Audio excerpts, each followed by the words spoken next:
اور ان اللہ اپنے اعمال میں افعال کا جواب دے ٹھہرا. ظاہر ہے افلاطون اللہ کو نہیں مانتا، لیکن وہ سما بسر کا انکار تو نہیں کرتا. سما بسر کے بغیر جو ہے افلاطون کے ہم علم نہیں حاصل ہو سکتا. یہ حقیقت تھی جیسے شروع کے مسلمانوں نے قرآن مجید کے مطالعے میں یونانی ظن و تخمین سے مسحور ہو کر یعنی یہ ایک مزے کا خیز بات ہے. کون مطلب یہ ہے کہ آنکھوں اور یعنی گویائی اور بینائی کا آپ نظر انداز کیسے کر سکتے ہیں یونانی. اور جس یونانی ظن و تخمین کی بات کر رہے ہیں اس کی بنیاد بھی مطلب یہ ہے کہ عالم حواس ہی ہے اور عالم حواس کی توجہ ہی ہے. اور باقی یہ یونانیوں سے جو اثر ہوا وہ زیادہ تر فلسفے میں ہوا اور تھوڑا بہت علم کلام میں ہوا.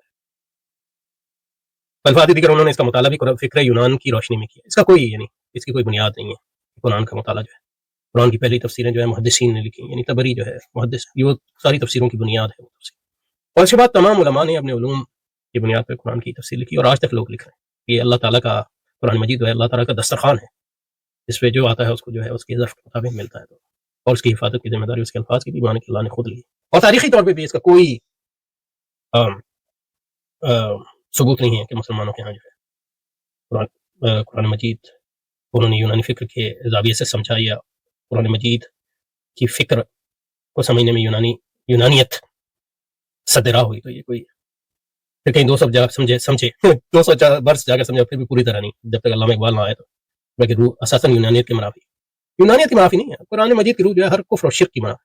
اور یونانیوں کے ہاں بھی توحید، کیونکہ ہر امت، ہر قوم کے ہاں اللہ نے نبی بھیجے، تو ہر قوم کے ہاں اچھی باتیں موجود ہیں جو قرآن سے لگا کھائیں. عیسائیوں کے ہاں بھی، یہودیوں کے ہاں بھی، یونانیوں کے ہاں بھی.